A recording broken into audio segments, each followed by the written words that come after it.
A verdade, irmãos, é que nós somos chamados e criados pelo Senhor para sermos pessoas relacionais. Nosso Deus, nosso Criador e Pai, nos chamou para que possamos desenvolver uma relação com Ele, buscando a sua face, nos consagrando a Ele, ouvindo a voz dEle e sendo ouvido por Ele, mas também nos chamou para termos uma relação com a família em Cristo. Nós podemos separar essa relação em dois aspectos. Primeiro, uma relação vertical. Olha para cá por um instante, porque a cruz é um exemplo excelente para isso. Uma relação vertical, isso é a nossa relação com Deus. E uma relação horizontal, isso é a nossa relação e amor para com as pessoas. É por isso que Paulo escreve a Timóteo dizendo: olha, não te afasta da congregação, não te afasta do ambiente de igreja, como é costume de muitos. Por quê? Porque nós temos que ter a nossa relação com Deus, mas também a nossa relação com as pessoas. Toda pessoa saudável. Quantos aqui querem ser saudáveis? Ela possui bons relacionamentos, primeiro com Deus, que é a chave para a nossa saúde espiritual, mas também com pessoas, que é uma chave muitas vezes para a nossa saúde mental. A verdade, queridos, é que o diabo tem convencido pessoas a se isolarem, a ficarem distantes, a se esconderem de Deus, a se esconderem dos irmãos em Cristo. Você quer ver uma coisa? Quem sabe até no seu coração, quando você era do mundo, em algum momento você diz assim: já vem aqueles crentes lá incomodar. Pregar panfleto, falar de Jesus, que gente enjoada. O que você acha que botava esse sentimento no seu coração?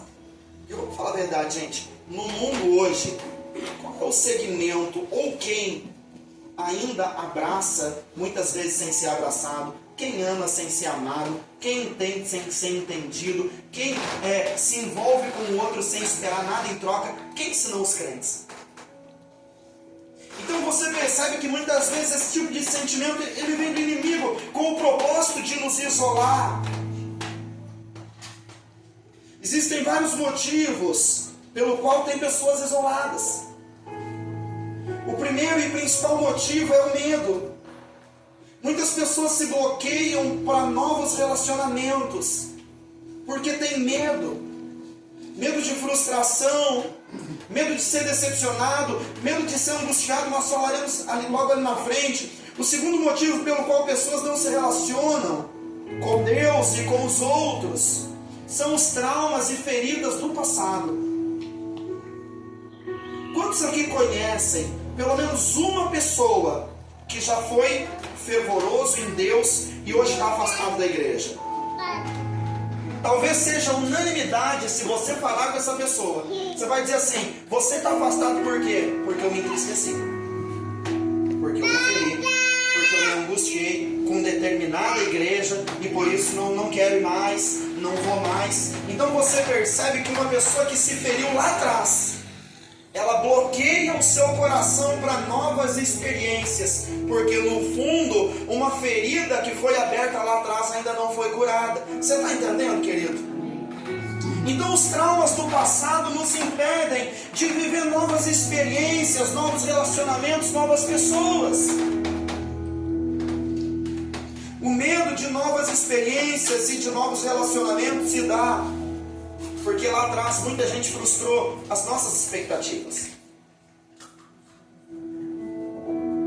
Você percebe que uma pessoa já foi ferida várias e várias vezes quando ela tem dificuldade de se entregar em uma relação de confiança. Eu estou falando de relação afetiva, de namoro, nada disso. Estou falando de koinonia, que significa amizade, camaradagem, parceria, de poder andar junto.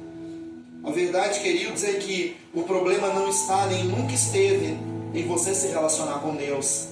Nem está, nem nunca esteve em você se relacionar com as pessoas, mas especialmente em entender, primeiro, quem Deus é, quem você é e quem as pessoas são. Então esses três pontos trazem tristeza no coração das pessoas. Quanta gente já se entristeceu com Deus? Já se decepcionou com o Senhor. E agora eu te pergunto, se você conhece a Deus verdadeiramente, é possível Deus te decepcionar? Só se você não o conhece. É que às vezes nós vemos a Deus como uma espécie de gênio da lâmpada, que tem a obrigação de cumprir com as nossas vontades, que tem a obrigação de cumprir com os nossos desejos, que tem a obrigação de fazer tudo do jeito que a gente quer, na hora que a gente quer, como a gente quer, como aquela criança mimada que não ganha o doce e faz fiasco.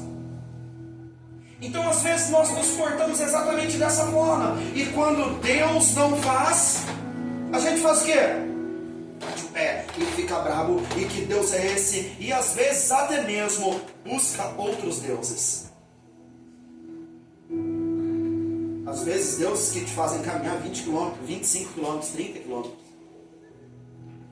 Pessoas que não conhecem a Deus podem se frustrar com Ele, porque o amor de Deus não significa que Ele vai compactuar com todos os teus desejos, com todas as tuas vontades, ou fazer tudo o que você quer. Isso não é amor, isso é tolice.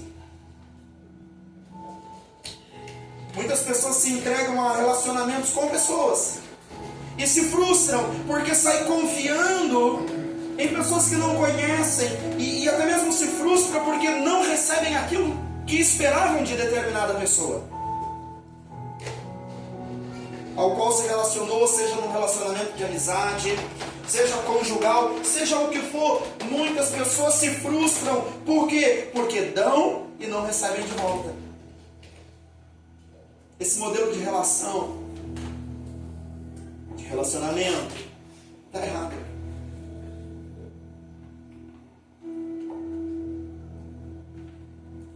Não tem nada a ver com a Bíblia Sagrada. Por que, queridos? Porque o fundamento de um relacionamento para com Deus ou para com o meu irmão em Cristo, o fundamento dele não está naquilo que eu possa receber, mas naquilo que eu tenho a oferecer ao meu próximo. Deus nos chamou para dar e não só para receber. Então muitas vezes nós amamos pessoas, no fundo esperando o quê?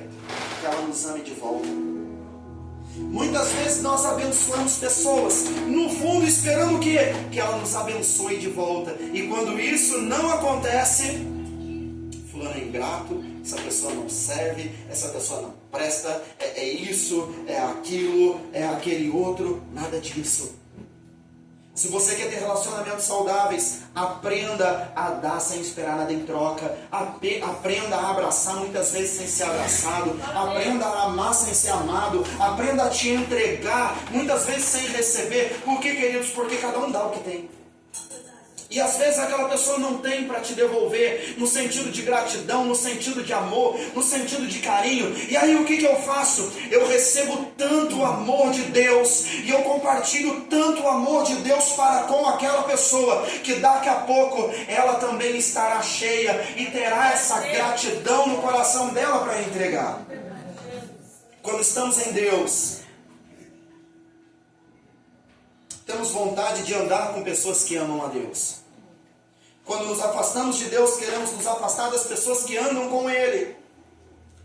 A morte da velha criatura, em nome de Jesus, também leva os velhos hábitos e os velhos sentimentos para dar espaço para uma vida nova e para sentimentos novos dentro do nosso coração. Escuta, quando nós mergulhamos em Deus, no lugar da rejeição, começamos a nos sentir amados por Deus. Você nunca vai ver um crente cheio do Espírito Santo aborrecido porque alguém não te cumprimentou. É que nem a palavra, Ele me ama. Eu não tenho tempo para ressentimento, não tenho tempo para ficar com essa coisinha assim, não dá tempo para isso. Porque eu estou tão envolvido com o amor do meu Deus, com esse sentimento que nos preenche, que nos inunda, que eu não vou ficar parando no caminho porque fulano fez beicinho, ou porque Beltrano não cumprimentou, ou porque não sei quem está fazendo fofoca. Eu estou inundado pelo amor de um Deus que me ama, e a única coisa que eu tenho a oferecer é o amor dele. Você está entendendo, querido? rejeição dá lugar à satisfação de ser amado. Quando estamos em Deus, começamos a nos sentir amados por Ele e também por pessoas, nos mínimos detalhes. Nós percebemos o amor das pessoas para conosco. Quem não está em Deus não nota. Você vai e entrega uma pessoa, entrega algo, um presente, um carinho para uma pessoa. Se ela não está em Deus, ela não nota essa expressão de amor, de carinho. Ela trata tudo como se fosse nada. Agora, quando nós estamos em Deus, uma pessoa vem aqui e serve um copo d'água, você vê o amor dessa pessoa para com você. Então, quando nós estamos em Deus, nós sentimos o amor de Deus e também das pessoas para conosco. Eu fiz aniversário em novembro e sempre eu ganho muitos presentes de aniversário. Amo ganhar presente. Quem não ama, né? Mas eu recebi um áudio, acho que eu nunca falei isso, não me lembro. Eu recebi um áudio de uma musiquinha. Uma criança cantando uma musiquinha que ela fez pra mim. Eu estava trabalhando, estava no cassino trabalhando, recebi um áudio de uma musiquinha e eu lembro que aquele áudio tocou tão profundamente meu coração que eu comecei a chorar e senti o amor daquela pessoa para comigo. Uma criança, foi um áudio da Lavínia, né? Ela cantou, pastor, não lembro da musiquinha, mandei para a pastora. E aquilo me tocou de uma maneira tão profunda, sabe? Porque como é bom você sentir o amor das pessoas para contigo. Só que às vezes, irmãos, o nosso coração está tão bloqueado, o nosso coração está tão frustrado, que as pessoas estão te amando e você não nota. E você não percebe, porque há uma parede de frustração na sua frente, de maneira que você não consegue perceber Deus chamando, as pessoas chamando. Queridos, vamos falar a verdade. Quantas vezes você está meio assim e alguém te manda uma mensagem? Querido, vi que você estava meio entristecido lá no culto, aconteceu alguma coisa. Quantos aqui já receberam uma mensagem assim? Vamos falar a verdade, alguém tem obrigação contigo? Por que faz? Porque ama.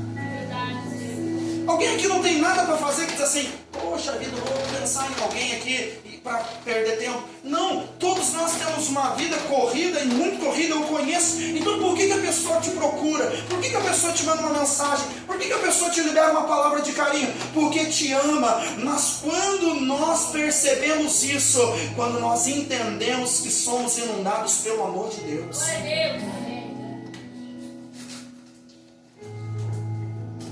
Quando estamos inundados pelo amor de Deus, vemos o amor das pessoas às vezes num aperto de mão, um abraço, uma carona, uma refeição. E deixa eu ser profeta de Deus aí na tua vida.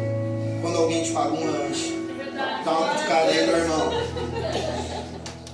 Bom, vocês não se empolgaram muito, né? Eu me empolgo. O endereço aqui é Jangadas 351, fica à vontade. Qualquer um, menos sushi. Mas de resto, qualquer coisa. Se só tiver sushi, vai sushi também. Fritamos, botamos, comemos com arroz ali, então funciona. Então, quando nós somos amados por Deus, quando nós sentimos o amor de Deus, nós percebemos o amor das pessoas. Nós não podemos permitir que as frustrações nos bloqueiem. Irmãos, falo na condição de pastor, tem pastor Rodrigo aqui, pastora Sharon, pastora Eva. Quantos pastores existem frustrados? Porque ovelhas entristeceram, porque pessoas magoaram, porque nós amamos e não recebemos amor de volta. Quanto pastor entristecido, quanto pastor frustrado. Só que eu posso falar não por todos, mas por mim. Para cada uma pessoa que muitas vezes nos entristece, tem 10 que nos ama. Então eu não posso ser sucumbido por esse sentimento que poderia me frustrar e me paralisar, quando Deus está nos amando o tempo inteiro. Então a resposta para aquela pessoa que nos entristece só pode ser uma: amá-la de volta. O amor amor de Deus coloca o homem e a mulher para cultivar um jardim. O amor de Deus estabelece um limite que não podia ser ultrapassado. Isso é amor. Um fruto que não podia ser comido. O amor de Deus entrega ao homem no jardim a liberdade e de poder tomar suas próprias decisões. O amor de Deus no jardim entrega ao homem a justiça de ser refém das suas escolhas. Isso tudo é amor. O amor não te obriga, o amor não te amarra, o amor não te prende, nada disso. O amor te atrai. O primeiro episódio de medo da história foi logo após o pecado. Quando o ser humano desobedece, ele também se esconde de Deus. Preste atenção, eles comem do fruto. Quando eles escutam a Deus, o que eles fazem? Se isolam, se distanciam, se afastam. Quando eles escondem de Deus, quando eles se escondem de Deus, estavam na verdade fugindo de um relacionamento profundo com o Pai. O bem mais valioso do jardim não era o fato de ser uma espécie de paraíso, mas era a presença de Deus indo naquele lugar todos os dias. Nós não temos mais o jardim, mas nós temos a nossa casa. Nós temos o nosso lar. E o bem mais valioso do nosso lar não é uma TV de 75 polegadas, mas é a presença de Deus indo naquele lugar todos os dias, estando conosco. Nós precisamos cultivar essa relação vertical com Deus. Mas ainda assim, após o homem se esconder, após entristecer o Senhor, na viração do dia, Deus estava lá. Deus podia ter matado na hora, Deus podia ter expulso na hora, Deus podia ter feito qualquer coisa, mas o que ele fez? Ele foi lá. O homem se escondeu de Deus, mas Deus não se escondeu do homem. A verdade, queridos, é que por mais que o homem tenha entristecido ao Senhor com a desobediência, com o pecado, Deus continuou amando intensamente. E após esse golpe da desobediência, ainda assim Deus continua amando a sua criação. Agora, através de Jesus Cristo, nos dando não somente o privilégio de sermos criaturas de Deus, mas nos dando acesso a partir de agora, com uma decisão nossa de nos tornarmos filhos do Senhor. Outrora nós éramos órfãos, escravos do pecado, mas Deus nos ama tanto que Ele abre os seus braços e te dá o direito de chamá-lo de Pai e de você ouvir a voz do Senhor agora te chamando de filho. Por quê? Porque não existe relacionamento mais profundo muitas vezes do que um pai para com uma criança, abençoando, amando, tratando, cuidando. Quando estamos em Cristo, eu não amo as pessoas porque elas me amam. Não. Quando estamos em Cristo, eu amo as pessoas porque Jesus me ama. Então, o meu amor na horizontal, ele é fruto do amor que eu recebo na vertical. Você está entendendo, queridos?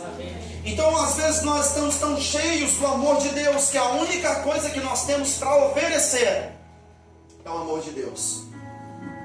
Amar esperando algo em troca não é amor, é interesse. Pastor, eu cumprimentei aquela pessoa, ela nem me cumprimentou. Você cumprimentou esperando que ela te cumprimentasse? Porque no fundo, se foi, o seu interesse não era alegrá-la, mas ser alegrado. Você está entendendo, querido? Pastor, eu fiz e a pessoa não retribuiu o favor. Você fez esperando que ela retribuísse? Porque se sim, isso não é amor, é interesse. Se sim, isso não é amor, é vaidade. Esse é o amor de Deus, independente do que fizemos. Ele continua nos amando. As barreiras que nos impedem de avançar no amor e no relacionamento para com Deus e para com as pessoas, elas precisam ser quebradas nessa noite. Você precisa parar de perder tempo com as tuas frustrações e angústias do passado, porque tem muita coisa boa acontecendo e o diabo está impedindo você de viver essas coisas, porque no fundo você ainda está frustrado. Pastor, como eu faço para quebrar essas frustrações? Como eu faço para quebrar essas angústias? 1 João 4, pode botar aqui, versículo 18.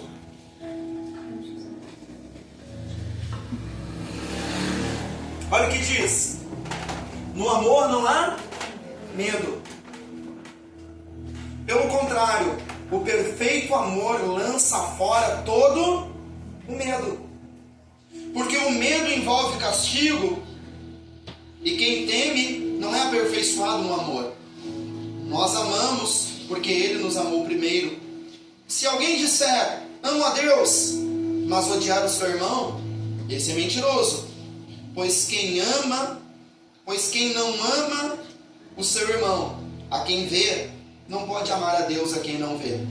E o mandamento que dele temos é este: quem ama a Deus, que ame também o seu irmão. Essa é a cruz, querido.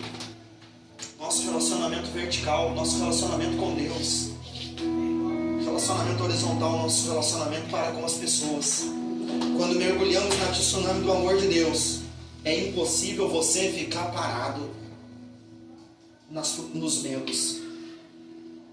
Quando nos deixamos levar pela avalanche do amor de Deus, não há ferida, não há trauma do passado que não seja curado, nos impedindo de ser amado e de amar outras pessoas. E eu citei o exemplo da tsunami ou da avalanche, que são grandes, mas nem se compara com a grandeza do amor de Deus.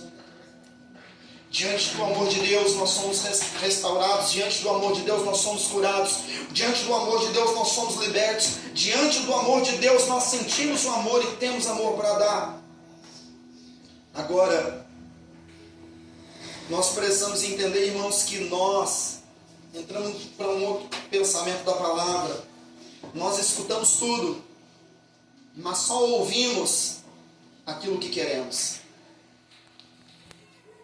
Eu vou citar um exemplo. Daqui a pouco o culto vai acabar. E muitos irmãos vão dizer assim, poxa, que bênção, que palavra abençoada, ó, pastor, ficou bonito aqui. E muita gente vai falar isso. E a gente vai se alegrar. Afinal de contas, suamos bastante aqui dentro. Nos cansamos bastante aqui dentro. Era a parede sendo quebrado, de marreta, é elétrica, é altar, é faxina em cima de faxina, é acabamento, é tudo. Então trabalhamos muito. E muita gente vai dizer, pô, que legal, que bom, ficou bom. Mas também vai ter gente. Vai dizer, tá calor aqui, né? Então eu preciso escolher quem eu vou ouvir. Escutar, eu escuto todo mundo, porque eu não sou surdo. Agora, a quem eu dou ouvidos? Você está entendendo, querido? Porque às vezes nós só ouvimos o que não presta. E tem muita coisa boa sendo falada e nós não prestamos atenção. Tem muita gente nos amando, tem muita gente nos envolvendo, tem muita gente nos abraçando, mas a gente está preso no quê? Ai, fulano não gosta de mim, ai, Beltrano é isso. Nós vemos tudo, mas nós só somos marcados por aquilo que permitimos que nos marque. Que nessa noite nós possamos ser profundamente marcados pelo amor de Deus, pela presença do Espírito Santo e pelo amor que as pessoas têm para conosco, porque Deus não era obrigado a te amar e Ele te amou. As pessoas não são obrigadas a te amar e ainda assim elas continuam te amando. Temos a tendência de nunca querer sofrer, ainda que seja a única maneira de nós avançar. Normalmente não existe avanço sem sofrimento. Não existe crescimento sem dor. Não existe. Por isso nós muitas vezes nos iludimos por relacionamentos relacionamentos com pessoas que querem fazer o quê? Nos aliviar das dificuldades. Parece bom, né? Não parece bom? Mas é terrível. Olha o que a Bíblia fala em Mateus 16, do 21 em diante. É muito importante que você acompanhe. Mateus 16, 21.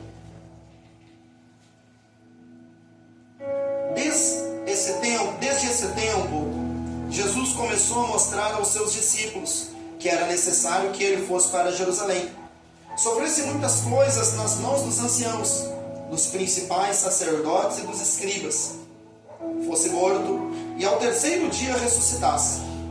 Então Pedro, chamando-o à parte, começou a repreendê-lo, dizendo: que Deus não permita, Senhor, isso tudo de modo nenhum irá lhe acontecer. Mas Jesus, voltando-se, disse a Pedro: saia da frente, Satanás. Você é para mim uma pedra de tropeço, porque não leva em consideração as coisas de Deus, e sim a dos homens. Então Jesus disse aos seus discípulos: se alguém quer vir após mim, negue-se a si mesmo, tome a sua cruz e siga-me. Pois quem quiser salvar a sua vida, a perderá. E quem perder a vida por minha causa, esse a achará. De que adiantará uma pessoa ganhar o mundo inteiro, se perder a sua alma? Ou que dará uma pessoa em troca da sua alma? Porque o Filho do Homem há de vir na glória do seu Pai, com os seus anjos, e então retribuirá a cada um conforme as suas obras. Deixa eu ver se eu consigo explicar. Jesus diz assim: gente, a situação ela não é boa. Eu vou para Jerusalém, vão me prender, vão me espancar, vão judiar de mim, vão me matar. Porra, bate. Tudo isso e muito mais. Pedro se levanta: não, Senhor, que Deus não permita que isso aconteça. Isso não vai acontecer. Nós vamos lutar, nós vamos guerrear junto, nós vamos trabalhar junto, mas isso não vai acontecer contigo. Parece algo lindo, né? Jesus dá um beijo e dizer: cara, você é meu amigão, cara, nós somos amigos. Jesus olha para ele e diz: sai da minha frente, Satanás. Você é para mim uma pedra de... Às vezes nós nos iludimos com pessoas que querem nos isentar de algum tipo de sofrimento. Mas a verdade, queridos, é que para construir relacionamentos significativos com pessoas e com Deus, temos que abrir o nosso coração e estarmos dispostos a, às vezes, sofrer e a, às vezes, perder. Só quem tem talvez um casamento longínquo sabe disso. Se você quer ter um casamento bem sucedido, se acostume a perder com alegria. Se você quer ter um casamento abençoado, se acostume a sofrer feliz. Perder para ganhar. Pastor, eu não estou entendendo. Vamos lá. Irmãos, eu trabalho o dia inteiro na rua.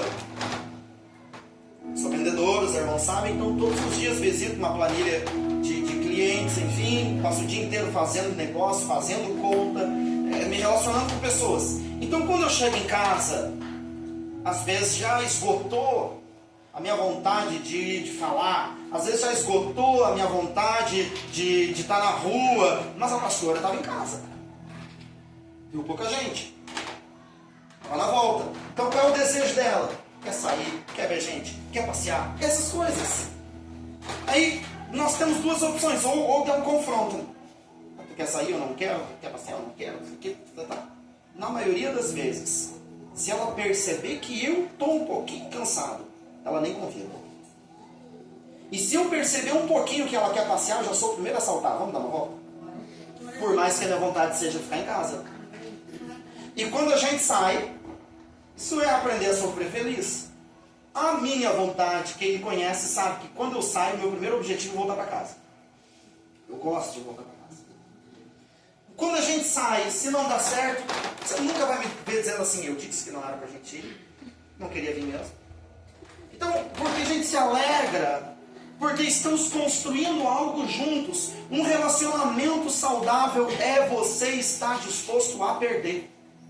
Um relacionamento saudável é você estar disposto a sofrer por uma causa maior, que é o nosso relacionamento para com Deus e para com a pessoa. Eu vou citar um exemplo. Muitos pais, por exemplo, impedem o crescimento dos filhos, porque não querem, entre aspas, perder o que os filhos sentem por eles. Eu quero ser amado pelo meu filho, eu quero que o meu filho seja apaixonado por mim. Queridos, isso é um desejo errado. Ame o seu filho, a ponto de que, se ele fizer o que não está certo, corrija, por mais que por alguns minutos, horas ou dias ele fique aborrecido contigo. Eu não quero que meu filho se entristeça comigo. Com todo respeito, eu não quero que meu filho quebre a cara. Se ele vai se entristecer ou se ele vai se alegrar comigo é outro pensamento. E aí isso já cabe também para o rebanho, para a ovelha. Irmão, às vezes eu vou te entristecer, às vezes eu vou dizer não, às vezes eu vou te magoar, às vezes eu vou te frustrar. Por quê? Porque às vezes eu estou vendo alguma coisa que você não vê. E vice-versa. Então relacionamento é isso. Um pai que só protege, que só cuida, que só guarda, não é saudável. E isso não é amor. Isso é egoísmo disfarçado de afeto. Entenda que amar é assumir o risco que as pessoas podem se entristecer contigo por aquilo que você está mostrando ou sugerindo para elas. Esperar a aprovação de todo mundo é infantilidade. Eu tinha escrito aqui no sermão imbecilidade, mas aí eu pensei, não, isso vai ser muito ofender. Queridos, é muito infantil você querer ser aprovado por todo mundo. Todo mundo vai me aprovar, todo mundo. Você lembra da canção que nós cantamos? Não combinei com os meninos. Não tem tempo para ressentimento, quando eu entendo que ele me ama. Quando uma criança cai aprendendo a andar, a primeira coisa que o pai faz é ligeiro, levanta ela e bota ela em pé de novo. Por que, queridos? Porque ela não pode ser bloqueada pelo medo de cair novamente. E por mais que ela fique brava com o pai, é a função do pai levantar e fazer andar de novo. Porque ela não pode viver bloqueada por algo que aconteceu na vida dela. E se ela ficar brava com o pai, não importa, tem algo mais importante acontecendo, que é a criança aprendendo a andar. Por mais que ela não queira, às vezes pode até ficar bravo, mas é necessário ensinar a romper com o medo para que ela possa continuar avançando. Às vezes você pode ficar bravo com Deus, porque você está caindo e Ele está te levantando, mas isso não é porque Deus quer te obrigar, isso não é porque Deus te odeia, isso é porque Deus quer te ver avançar, isso é porque Deus quer te ver crescer.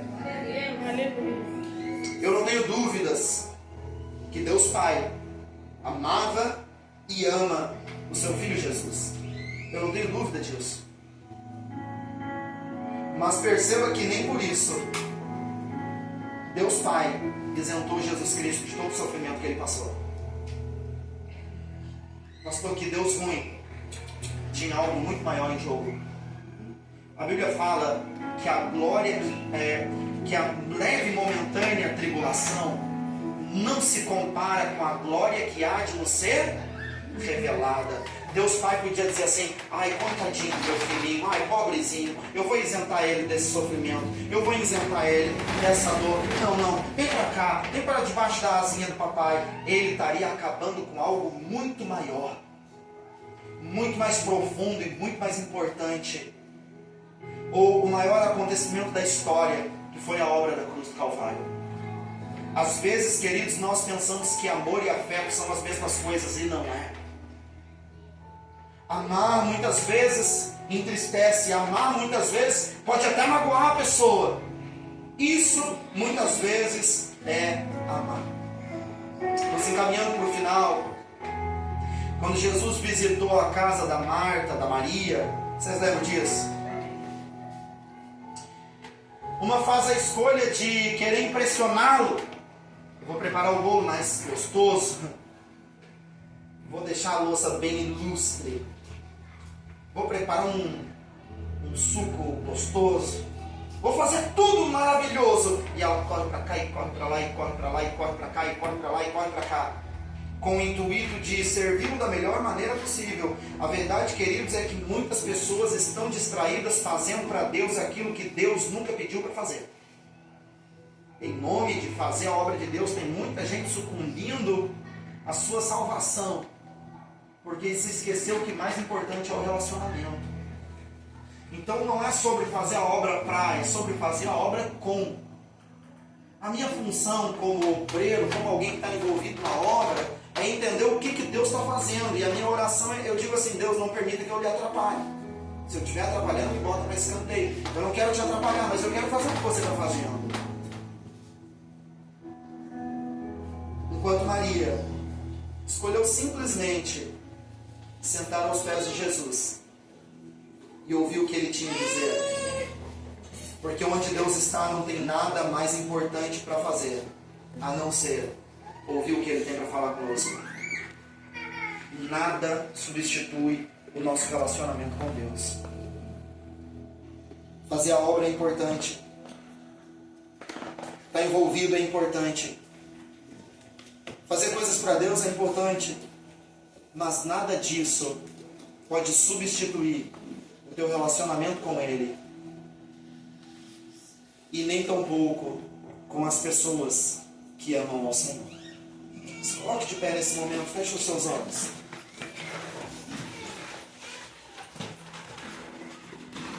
Eu quero nesse momento avaliar o teu cristianismo. E só tem uma maneira eficaz de nós fazermos isso. Primeiro eu quero te perguntar, como está o teu relacionamento com Deus? Como é que está a tua relação com Jesus? Pastor, eu estou bravo, eu estou entristecido, eu estou ofendido, eu estou magoado. Será que Deus é ruim? Será que a tua frustração é justa? Ou você entendeu tudo errado? Para avaliar o teu cristianismo, eu preciso te fazer a segunda pergunta. Como é que está o teu relacionamento com as pessoas? Pastor, me feriram, me magoaram, me entristeceram, me pisaram em cima, me fizeram isso, me fizeram aquilo, me fizeram aquele outro. Deixa eu te falar uma coisa, fizeram isso tudo e muito mais com Jesus Cristo.